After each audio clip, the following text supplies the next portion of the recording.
கூட்டரசு அரசாங்கம் HHFS திட்டம் பெரும் வளர்ச்சியை கொண்டு வரும் என பிரதமர் உறுதி.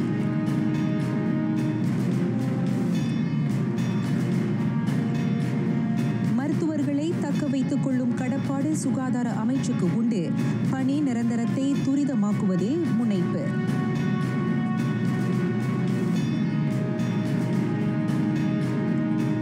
கடும் விபத்துகளில் சிக்கும் பேருந்து ஓட்டுநர்களின் PSV பறிக்கப்படும். போக்குவரத்து அமைச்சர் அறிவிப்பு.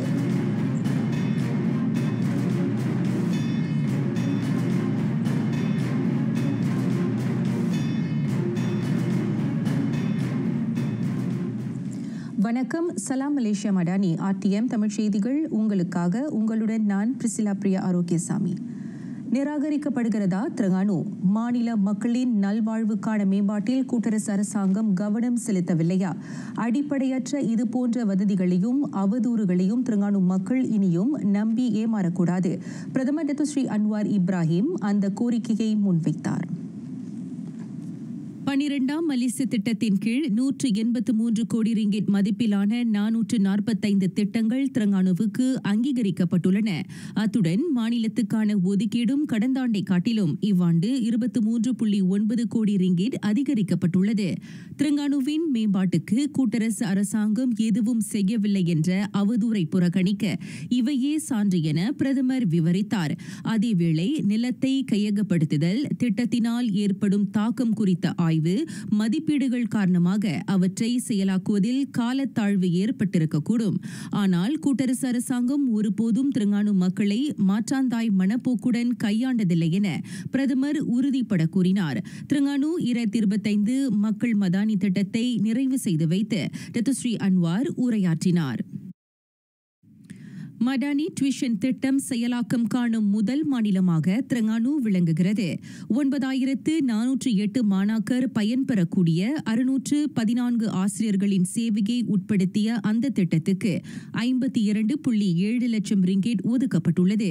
பொதுத் தேர்வுகளில் திரங்கானு மாணாக்கரின் அடைவு நிலையின் அடிப்படையில் அந்த முன்னோடி திட்டத்தை மேற்கொள்ள அது தேர்ந்தெடுக்கப்பட்டதாக பிரதமர் விவரித்தார்.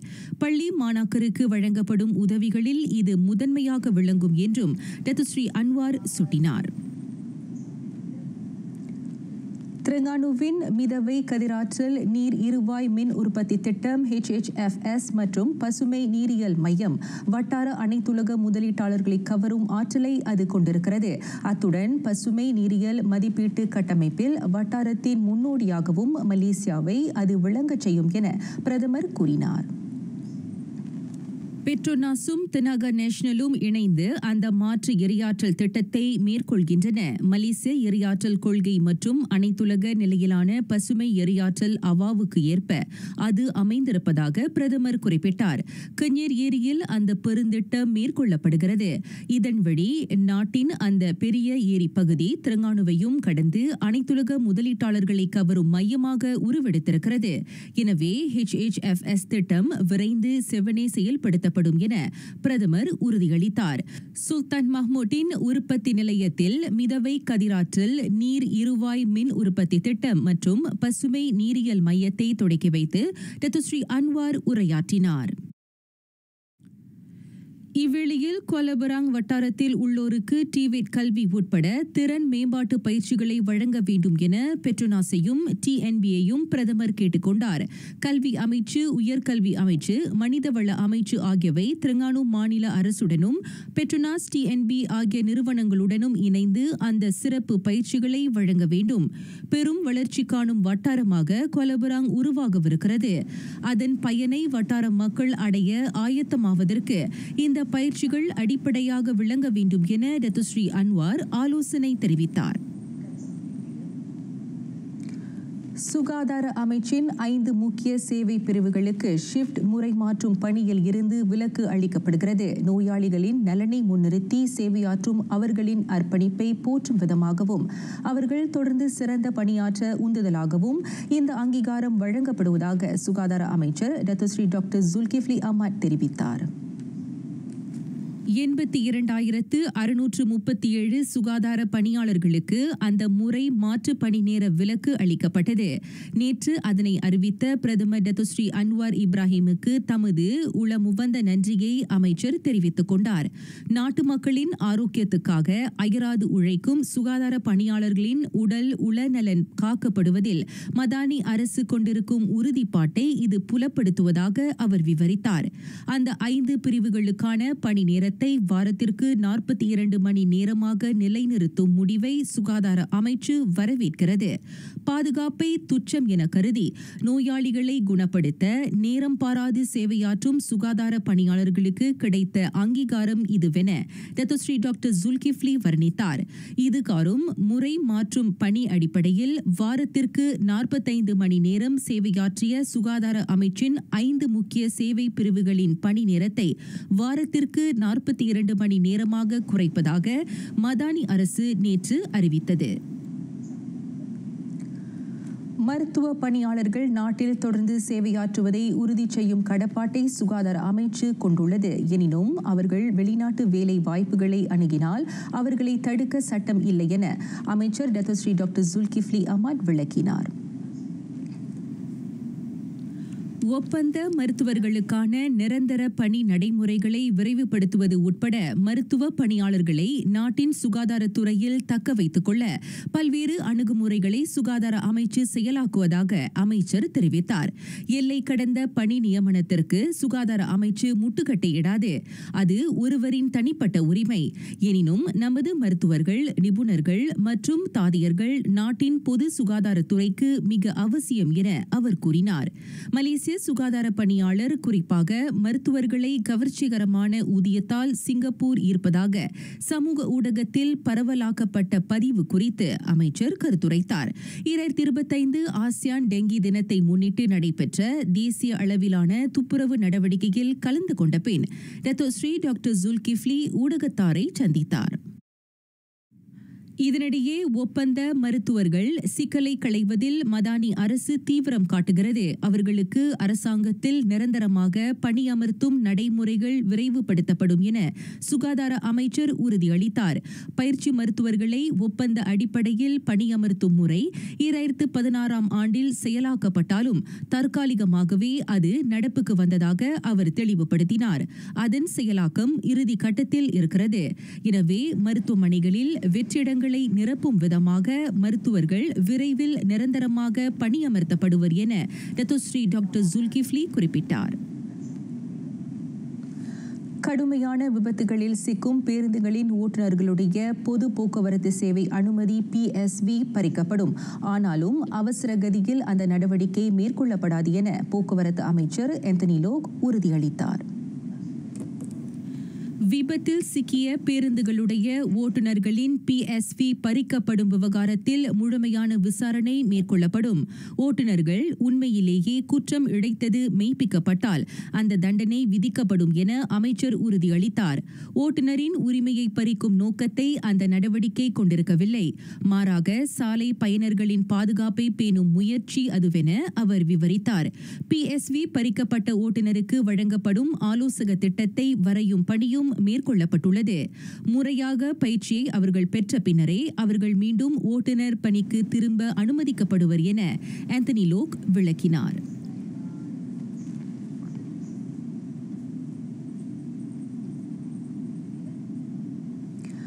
மலேசிய பல்லூடக தொடர்பு ஆணையம் MCMC விதிமுறைகளும் கோட்பாடுகளும் கொண்ட 10 துணை முன்னெடுப்புகளை அடையாளம் கண்டுள்ளது. 2024 இணைய பாதுகாப்பு சட்டத்தை திறம்பட செயல்படுத்துவதை இது உறுதி செய்யும் என தொடர்பு துணை அமைச்சர் தியோ நீச்சிங் கோடி காட்டினார். தேவையின் அடிப்படையில் முன்னுரிமைகள் வழங்கப்படும் அதேவேளை அதன் முன்னெடுப்புகள் தற்போது பல்வேறு நிலையில் மேம்படுத்தப்படுகின்றன. அதோடு அவை சட்டத்தின் நோக்கங்களுக்கு ஏற்றவாறு இருப்பதும் உறுதி செய்யப்படும் என துணை அமைச்சர் கூறினார். மலேசிய தயாரிப்பு கழகத்தின் ஆய்வின் அடிப்படையில் அதன் விதிமுறைகள் மேம்படுத்தப்படும். அதனைத் தொடர்ந்து தேசிய சட்டத்துறையின் ஒப்புதலுக்கு அது அனுப்பப்படும். முனைப்பை முழுமைப்படுத்தும் கெடு ஒவ்வொரு முன்னெடுப்பின் தரவுகளையும் விதிமுறைகளையும் சார்ந்தே உள்ளது. 2025 ஆண்டின் 4ஆம் காலாண்டிற்கும் 2026 ஆண்டின் 2ஆம் காலாண்டிற்கும் இடையில் உள்ள காலகட்டத்தில் இது முழுமையடையும் என MCMC தெரிவித்தது. தி மலேசியா புக் ஆஃப் ரெக்கார்ட்ஸின் 30ஆம் ஆண்டு விழாவில் கலந்து கொண்ட பின் தியோ ஊடகத்தாரிடம் பேசினார்.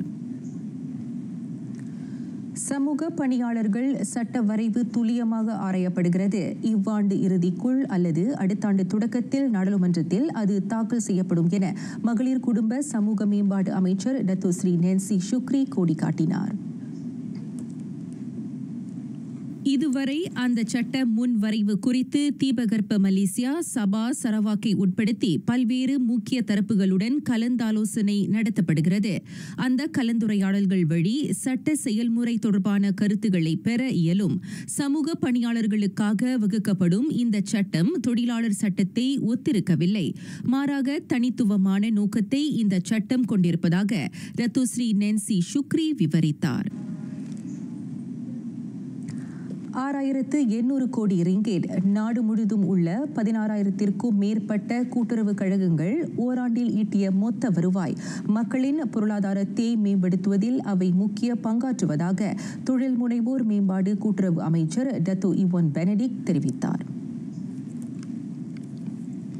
கூட்டுறவு துறை தொடர்ந்து வலுப்பெற 1993 கூட்டுறவு சட்ட திருத்தம் உட்பட பல்வேறு முனைப்புகள் மேற்கொள்ளப்படுகின்றன. கூட்டுறவு துறை தொடர்பான சட்டங்கள் பொருத்தமானதாகவும் ஆக்ககரமானதாகவும் இருப்பதை உறுதி செய்வதை இந்த சட்ட திருத்தம் நோக்கமாக கொண்டுள்ளது. அதேவேளை தற்போதுள்ள திட்டங்களை செயல்படுத்த அமைச்சு முழுமூச்சாக செயல்படுகிறது. மேலும் ஜஜா குப்ராசி போன்ற புதிய திட்டங்களும் அறிமுகம் செய்யப்பட்டு வருகின்றன. 1993 கூட்டுறவு சட்ட திருத்தம் தொடர்பான கலந்துரையாடல்கள் தொடர்ந்து நடத்தப்பட்டு வருவதாக டத்தோ இவான் பெனடிக்ட் குறிப்பிட்டார். பாக்கு தீவு பினாங்கின் அந்த பூர்வீக அடையாளத்தை மீட்டெடுக்கும் வகையில் மாநிலத்தில் பாக்கு மரங்கள் அதிகரிக்கப்படும். அதனை நோக்கமாக கொண்டு 1,00,000 பாக்கு மரங்கள் பினாங்கில் நடவிருப்பதாக மாநில ஆட்சிக்குழு உறுப்பினர் டத்தோ ஸ்ரீ எஸ் சுந்தர்ராஜு தெரிவித்தார். வரும் அக்டோபரில் கொண்டாடப்படவிருக்கும் தேசிய நில வடிவமைப்பு நாளை ஒட்டி இந்த முனைப்பு மேற்கொள்ளப்படுகிறது. மாபெரும் அளவில் நடைபெறவிருக்கும் இந்த மரம் நடும் திட்டம் சிபராங்பராய் மாநகர் மன்றம், பினாங்கு மாநகர் மன்றத்தின் ஒருங்கிணைந்த ஒத்துழைப்புடன் நடைபெறவுள்ளது. பினாங்கு மாநிலத்தின் அடையாளமாகவும் பெயராகவும் பாக்குமரம் விளங்குவதால் அதன் பாரம்பரியத்தை கொணரும் வகையில் இந்த திட்டம் முன்வைக்கப்பட்டுள்ளது. பினாங்கின் வரலாற்றை பறைசாற்றும் விதமாக மாநிலம் முழுவதிலும் உள்ள வாயில்களிலும் வியூக பகுதிகளிலும் பாக்கு மரங்கள் நடப்படும். கபாலா பத்தாஸில் உள்ள தமன் பண்டராயா விஷன் பார்க் பூங்காவில் சிபராங்பராய் மாநகர் மன்ற தலைவர் டத்தோ பட்ருல் அமீன் அப்துல் ஹமீத் அத்திட்டத்தை அதிகாரப்பூர்வமாக தொடக்கி வைப்பார்.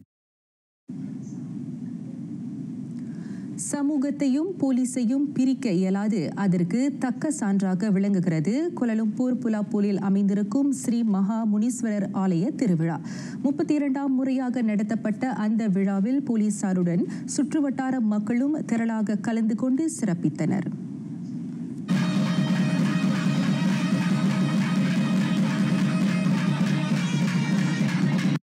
1940களில் நேபாள காவலாளிகள் கூர்காக்களால் சூலத்துடன் முனீஸ்வரர் மரத்தடியில் எழுப்பப்பட்டார். அங்கு போலீஸ் பயிற்சி மையம் புலாப்போல் தோற்றம் கண்ட பின்னர் இந்திய பயிற்சியாளர்களுக்கு அவர் காவல் தெய்வமாக வீற்றிருக்கிறார். சுற்றுப்புற மேம்பாட்டின் காரணமாக விரிவுபடுத்த வேண்டிய காலத்தின் கட்டாயம் ஆலயத்துக்கு ஏற்பட்டது. போலீஸ் முன்னாள் உயர் அதிகாரி டிசிபி பரமசிவம் தலைமையிலான அருள்மிகு ஸ்ரீ மகா முனீஸ்வரர் ஆலயம் சகல வசதிகளுடன் விரிவாக்கம் கண்டது. ஆலயம் முழுமை பெற நல்லுள்ளங்கள் சிலரும் தங்களால் இயன்ற உதவிகளை நல்கினர். இன்னைக்கு நீங்களே பார்க்கலாம், வந்தது நாங்கள் போலீஸ்காரங்க மட்டும் இல்லை, மக்களும் வந்திருக்காங்க, பப்ளிக்கும் வந்திருக்காங்க. ஃப்ரெண்ட்ஸாக இருக்கட்டும், ஆனால் அவங்க பப்ளிக் மெம்பர்ஸில். அதை தவிர்த்து சில ஆஃப்கோர்ஸ் ஃப்ரம் பொலிட்டிக்கல் அசோசியேஷனும் இருக்காங்கல்ல. ஸோ இவங்கெல்லாம் சப்போர்ட் பண்ணுறாங்க. ஸோ அந்த வகையில் இன்றைக்கும் சொல்லுவாங்க போலீஸ் டான் மஷரக்கா பிசா தியாடன்னு சொல்கிறாங்களே. இன்று நடந்த பூஜை அது ஒரு நோக்கம் அந்த நோக்கம் தான். நாங்கள் so that we can get closer to the public சொசைட்டியில். இன்று உச்சத்தை தொட்ட வருடாந்திர திருவிழாவில் துணை பிரதமர் டத்தோஸ்ரீ அஹ்மத் ஜஹீர் ஹமிடியின் இந்தியர் நலன் சிறப்பு அதிகாரி அரவிந்த் அப்பளசாமி சிறப்பு விருந்தினராக கலந்து கொண்டார். அவர் ஆலய வளர்ச்சிக்காக 10,000 ரிங்கிட் நிதி உதவியை வழங்கினார். இதான் முதல் முறையாக வந்திருக்கிறேன். ரொம்ப ஆச்சரியமாக இருக்குது. என்னதுன்னா ரொம்ப சிறப்பான முறையில் கோயிலும் இருக்குது, மக்களோட ஆதரவு இங்கே இருக்குது. ரெண்டாவது நீங்கள் ரொம்ப சந்தோஷமாக விஷயம் என்னதுன்னா இளைஞர்கள் நீங்கள் பார்த்தீங்கன்னா போலீஸ் ட்ரெயினிங் சொல்லுவாங்க, நிறைய பேர் வாலண்டியர்ஸ் அங்கே இருக்கிறாங்க. ஸோ இது ஒரு நல்ல ஒரு உதாரணம். என்னதுன்னா போலீஸ்லேயும் நம்மளோட இளைஞர்கள் ஈடுபாடு இருக்குதுன்னு சொல்லிட்டு. ரெண்டாவது இது ஒரு என்ன நல்ல விஷயம்னா இந்த மாதிரி இளைஞர்களோட சேர்ந்து வெளியே இருக்கிற இளைஞர்களும் போலீஸில் கண்டிப்பாக ஜாயின் பண்ணி இந்த மாதிரி ஈடுபாடு அவங்களுக்கு கொடுக்கணும்னு தலைமுறை கேட்டுக்கிறேன். ரெண்டாவது நீங்கள் பார்த்தீங்கன்னா நாட்டின் துணை பிரதமர் Dato' Sri doctor Ahmad Zahid Hamidi சார்பாக 10,000 வழி நன்கொடை வந்து இந்த கோயில் வளர்ச்சிக்கு வழங்குறோம். எதுக்கு நீங்கள் பார்த்தீங்கன்னா சொன்ன மாதிரி தான் டத்து சொன்ன மாதிரி தான் நாட்டிலேயே வந்து போலீஸ்காரங்க சொல்லிட்டு ஒரே கோயில்லாம் இதுதான் பாருங்கள். அப்போ இந்த கோயிலை சிறப்பான முறையில் வளர்ந்தால் தான் அங்களும் வெளியூர் இளைஞர்களும் சரி, மக்களும் சரி, உள்ளே இருக்கிற போலீஸாரங்களுக்கும் சரி சிறந்த ஒரு இடம் இருக்கும் அவங்களுக்காக சமயம் விஷயத்தில் ஈடுபடுறதுக்கு. இன்று போலீசாருக்கும் மட்டுமல்ல சுற்றுப்புற மக்களுக்கும் காக்கும் தெய்வமாம் ஸ்ரீ மகா முனீஸ்வரர் அருள் பாலிக்கிறார். இந்த புலாப்போல் கோயில் வளாகத்தில் வந்து ஸ்ரீ மகா முனீஸ்வரர் கோயிலில் நடந்த இந்த திருவிழா வந்து போலீஸ்காரர்களுக்கும் மற்றும் மக்களுக்கும் வந்து ஒரு நல்ல ஒரு ஈடுபாடையும் சமய உணர்வையும் வந்து உண்டு பண்ணியிருக்கு. இதுபோல் நிகழ்வு வந்து எப்போதும் தொடர்ந்து நடக்கணும் அப்படின்னு நம்ம கேட்டுக்கிறோம். இந்த கோயில் வந்து என்னுடைய நண்பர் மூலமாக வந்து தெரிய வந்துச்சு. முதல் முறையாக போலீஸ்க்காக வந்து உருவாக்கப்பட்ட ஒரு சிறப்பான கோயில் இது வந்து. போலீஸ் இங்கே பழக வராங்களா அவங்களுக்கு முக்கியமாக அவங்களுக்கு தான் வந்து வெளியே போக முடியாது. ஸோ அவங்க இந்த மாதிரி உள்ள இப்போ எல்லாத்துக்கும் வந்து மஸ்ஜித் இருக்குது, குட்வாரா இருக்குது. இப்போ நம்மளுக்குன்னு தமிழ்நாடுக்குன்னு ஒரு கட்டி வச்சிருக்காங்களே கோயிலுக்கு. ஸோ அது ரொம்ப ரொம்ப சிறப்பான ஒரு விஷயம். ஒரு போலீஸ் கம்பவுண்டில் இருக்கிற ஒரு அழகான கோயில் இது. ரொம்ப அருமையாக சிறப்பாக கட்டியிருக்காங்க. அதே சமயத்தில் இன்றைக்கி இந்த திருவிழா வந்து ஒரு ரொம்ப சிறப்பாக எல்லாருமே கலந்துக்கிட்டு நிறைய பேர் கலந்து குடும்பத்தோடு வந்திருக்காங்க. ரொம்ப மகிழ்ச்சியாக இருந்துச்சு. காலங்கள் உருண்டு ஓடலாம், போலீஸ் பணியிலிருந்தும் பலரும் ஓய்வு பெறலாம். ஆனால் இந்து போலீசாருக்கென இருக்கும் இந்த ஒரே கோவிலில் அனைவரும் ஒன்று கூடுவது இன்னமும் வழமையில் இருக்கிறது. இந்த பாரம்பரியத்தை அவர்கள் இன்னமும் கட்டி காப்பது கூடுதல் சிறப்பு.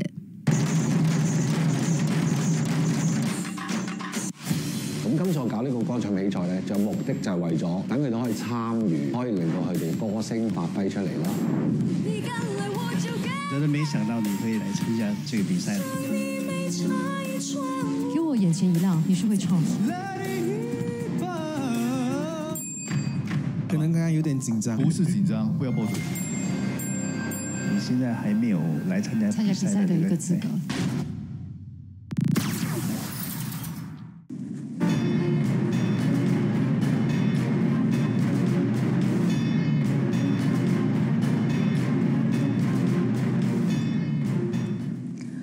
இந்தியா அமிர்தாபாத்தில் கடந்த மாதம் நிகழ்ந்த ஏர் இந்தியா விமான விபத்து, விமானத்தின் இரு இயந்திரங்களுக்குமான எரிபொருள் விநியோகம் துண்டிக்கப்பட்டது. அத்துடன் விமானி அறையில் குழப்பம் ஏற்பட்டதும் தொடக்க புலனாய்வில் தெரியவந்துள்ளது.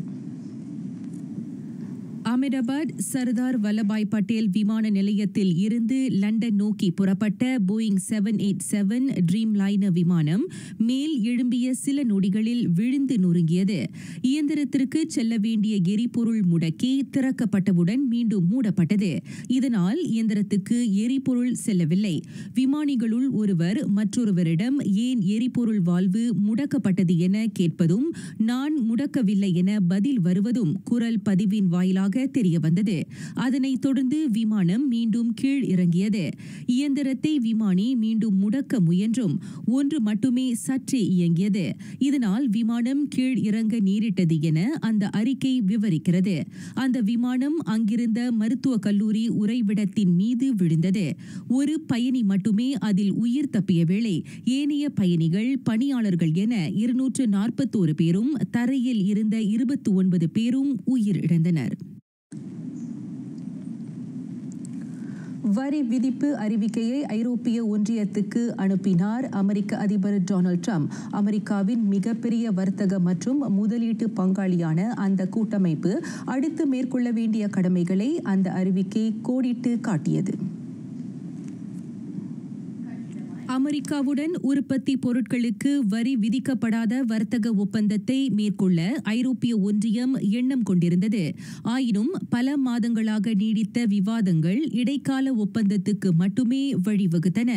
அமெரிக்காவின் அந்த ஒப்பந்தத்திற்கு விரைவில் ஒப்புதல் அளிக்கும்படி ஜெர்மனி தொடர்ந்து வலியுறுத்தி வருவதால் ஐரோப்பிய ஒன்றியம் பெரும் நெருக்கடியை எதிர்நோக்கியுள்ளது.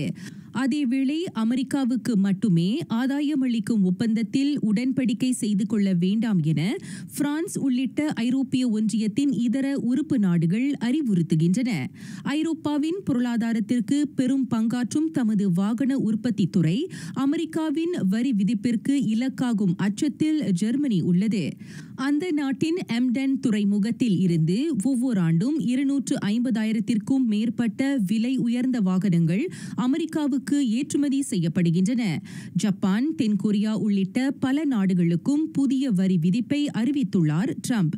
செம்பு அல்லது தாமிர பொருட்களுக்கு 50 விழுக்காடு வரியும் கனடாவிற்கு 35 விழுக்காடு வரியும் விதிக்கப்பட்டுள்ளது. ஐரோப்பிய ஒன்றியத்துக்கு விதிக்கப்படும் வரி மீதான விவரங்களுக்கு முதலீட்டாளர்கள் காத்திருந்த நிலையில் அறிவிக்கை கிடைத்ததை தொடர்ந்து ஐரோப்பாவில் பங்குச் சந்தைகள் பெரும் வீழ்ச்சி அடைந்தன. திடீர் வெள்ளத்தால் கடும் பாதிப்புக்குள்ளாகி இருக்கும் டெக்சாஸ் மாநிலத்தை சென்றடைந்தார் அதிபர் டொனால்ட் ட்ரம்ப். ஊராட்சி அதிகாரிகளிடம் விளக்கம் கோருவதுடன் அந்த பேரிடரில் உயிரிழந்தோர் குடும்பத்தாரை அவர் சந்திக்கவும் அட்டவணையிடப்பட்டுள்ளது. டெக்சாஸில் மூண்ட திடீர் வெள்ளத்துக்கு 120 பேர் பலியானார்கள். மீட்பு பணிகளில் நிலவிய தேக்கமே பலி எண்ணிக்கை அதிகரிப்புக்கும் உதவிகள் சென்றடையாமைக்கும் காரணம் என பரவலான குறைகூறல்கள் எழுந்தன. பேரிடர் நிகழ்ந்த ஒரு வாரம் நிறைவுறும் நிலையிலேயே ட்ரம்ப் அந்த மாநிலத்திற்கு பயணம் மேற்கொண்டிருக்கிறார். அந்த பேரிடரில் பலரின் நிலை இன்னமும் தெரிய வரவில்லை. டெக்சாஸின் மலைப்பகுதிகளில் சகதி வெள்ளத்தில் அவர்கள் சிக்கியிருக்கக்கூடும் என அஞ்சப்படுகிறது. ஜூலை 4 தேசிய நாள் விடுமுறையில் அமெரிக்கர்கள் திளைத்திருந்த வேளையில் டெக்சாஸ் திடீரென வெள்ளக்காடானது. அதிபர் பதவியேற்று 6 மாத காலத்தில் ட்ரம்ப் எதிர்நோக்கியிருக்கும் இந்த இயற்கை பேரிடர் அவரின் நிர்வாக திறமைக்கான சவாலாகவே கருதப்படுகிறது. பயனர்களின் சுய தரவுகளை திரட்டும்படி ரகசிய உத்தரவு பிறப்பிக்கப்பட்டதா? சீன சமூக ஊடக பெருநிறுவனம் டிக்டாக் அதனை மறுத்தது. ஐரோப்பிய ஒன்றியத்தின் தரவு மையத்துக்கு தரவுகளை வழங்க அயர்லாந்து நிறுவனம் ஒன்று உதவியதை அடுத்து இந்த விவகாரம் பேருரு எடுத்துள்ளது. பொதுமக்களின் குறிப்பாக சமூக ஊடக பயனர்களின் தரவுகளை பாதுகாப்பதில் சீன அரசாங்கம் முழு கடப்பாடு கொண்டிருப்பதாக அதன் வெளியுறவு அமைச்சின் பேச்சாளர் மவுனிங் தெளிவுபடுத்தினார். சட்டத்தின் அடிப்படையில் சுய தரவுகளின் பாதுகாப்பும் ரகசியமும் பேணப்படுகிறது. பயனர்களின் தரவுகளை திரட்டும்படி நிறுவனங்களுக்கோ தனியாட்களுக்கோ டிக்டாக் உத்தரவிடவில்லை என அவர் விளக்கினார். இந்த விவகாரத்தில் சீனாவை குற்றம் சாட்டாது நியாயமான நடுநிலையான புலனாய்வை ஐரோப்பிய ஒன்றியம் மேற்கொள்ளும் என பெய்ஜிங் நம்புவதாக மாவ் குறிப்பிட்டார். உளவு நடவடிக்கைகளுக்காக தனியாட்கள் தரவுகளை திரட்ட சீனா டிக்டாக் சமூக ஊடகத்தை பயன்படுத்துவதாக பல ஆண்டுகளாகவே மேற்கத்திய அரசாங்கங்கள் ஐயமும் அச்சமும் கொண்டிருக்கின்றன. காதலோ கடமையோ, கரம் பிடித்த மனைவியை சிறிது நேரம் சுமந்து செல்லும் வலிமை உங்களுக்கு உள்ளதா? பின்லாந்தில் ஒவ்வொரு ஆண்டும் மனைவியை சுமந்து செல்லும் போட்டி நடத்தப்படுகிறது. இந்த ஆண்டு சொங்கராவியில் நடைபெற்ற போட்டியில் 18 நாடுகளைச் சேர்ந்த 200க்கும் மேற்பட்டோர் கலந்து கொண்டது உலக மக்களின் கவனத்தை ஈர்த்தது. இந்த முறை 3 நாடுகளைச் சேர்ந்த 9 அணிகள் போட்டியில் பங்கேற்றனர். போட்டியில் பங்கேற்பவர்கள் தனது தாரத்தை பாரம் என கருதாது நீர், மணல் போன்ற பல தடைகளை தாண்டி செல்ல வேண்டும். கடந்த 2024ஆம் ஆண்டு பின்லாந்தின் வலிமையான மனிதர் எனும் பட்டத்தை தட்டிச் சென்ற சவரி அலோனன் இந்த போட்டியின் ஸ்பிரிண்ட் பிரிவில் முதலிடத்தையும் பெற்றதோடு ஒட்டுமொத்த போட்டியில் 4ஆம் இடத்தை வகித்தார். அதேவேளை அமெரிக்காவின் கெலப் மற்றும் ஜஸ்டின் ரோஸ்லர் இந்த வினோத போட்டியில் வாகி சூடினர். கணவர்கள் மட்டும்தான் மனைவியரை சுமந்து செல்ல முடியுமா? ஆணுக்கு பெண் சளைத்தவர் அல்ல என்பதை மெய்ப்பிக்கும் வகையில் மனைவிகளும் தங்கள் கணவர்களை சுமந்து சென்று அசத்தினர்.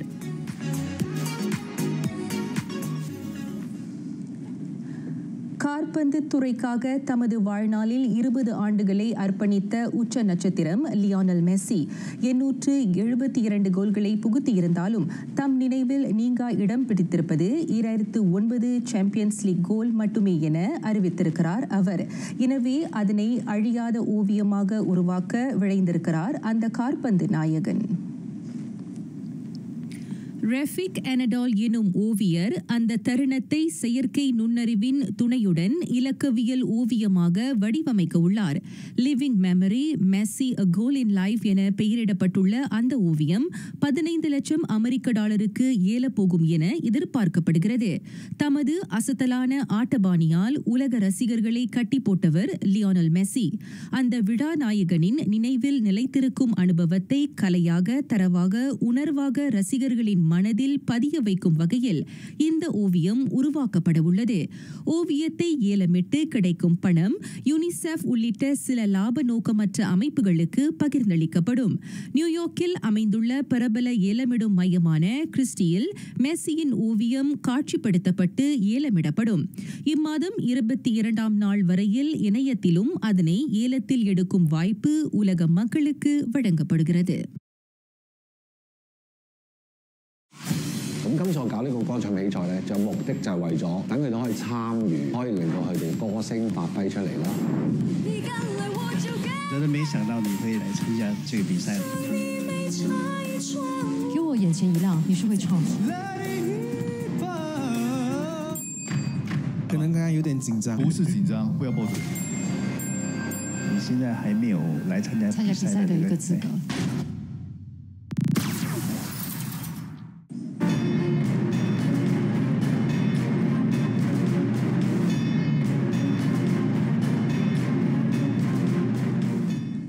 முழு ஈடுபாட்டுடன் விளையாடுவீராக தேசிய பூப்பந்து மகளிர் இணையர் பெலிதான் எம்டீனாவிடம் அந்த வேண்டுகோளை முன்வைத்தார் இளைஞர் விளையாட்டு அமைச்சர் ஹனாயோ. அவர்கள் இருவரும் மலேசிய பூப்பந்து சங்கம் BAM உடன் புதிய ஒப்பந்தத்தில் கையெழுத்திட்டுள்ளனர். அந்த ஒப்பந்தம் கையெழுத்தானதில் அமைச்சர் நிம்மதி பெருமூச்சு விட்டார். விளையாட்டாளர்களின் நலனை உறுதி செய்வதில் BAM தலைவர் தங்கு டத்து ஸ்ரீ சஃப்ரோல் தங்கு அப்துல் அசீஸ் கையாளும் முன்னெடுப்புகளுக்கு ஹனா நன்றி பாராட்டினார். ஒப்பந்த விவகாரத்திற்கு தீர்வு காணப்பட்டதை அடுத்து பெலியும் தீனாவும் பயிற்சிகளிலும் போட்டிகளிலும் இனி முழு கவனத்தை செலுத்துவர் என அவர் நம்புகிறார். அவர்கள் மேலும் தங்களின் எதிர்காலத்தை பற்றி கலக்கமுற வேண்டியதில்லை. பயிற்சிக்கான வசதிகளையும் சேவைகளையும் பெறுவதில் BAM அந்த மகளிர் இணையருக்கு முழு ஒத்துழைப்பை நல்கும். 2025 ஆசியான் இளையோர் தன்னார்வலர் ஆய்வரங்கை தொடக்கி வைத்த பின்னர் ஹனா ஊடகத்தாரிடம் பேசினார். உலக தடகள போட்டியில் வெற்றிக்கு குறிவைக்கிறார் நீரஜ் சோப்ரா. அந்த இந்திய ஈட்டி எறியும் வீரர் அதற்காக செக் பயிற்றுனர் யான் ஜெலஸ்னியுடன் கைகோர்த்துள்ளார். இம்முறை உலக தடகள போட்டியை ஜப்பான் ஏற்று நடத்துகிறது. 27 வயதான சோப்ரா டோக்கியோ 2021 ஒலிம்பிக்கில் தங்கத்தை கைப்பற்றிய அவர் கடந்த ஆண்டு பாரிஸ் ஒலிம்பிக்கில் வெள்ளியை தட்டிச் சென்றார். தனது ஆற்றலை மீண்டும் நிரூபிப்பதற்கு உலக தடகள போட்டி சிறந்த தளமாக இருக்கும் என சோப்ரா நம்புகிறார். 2023 புடாபெஸ்ட் உலக தடகள போட்டியில் அவர் வாகை சூடினார். அதனை இம்முறையும் தற்காக்க சோப்ரா தீவிர பயிற்சியில் ஈடுபட்டு வருகிறார்.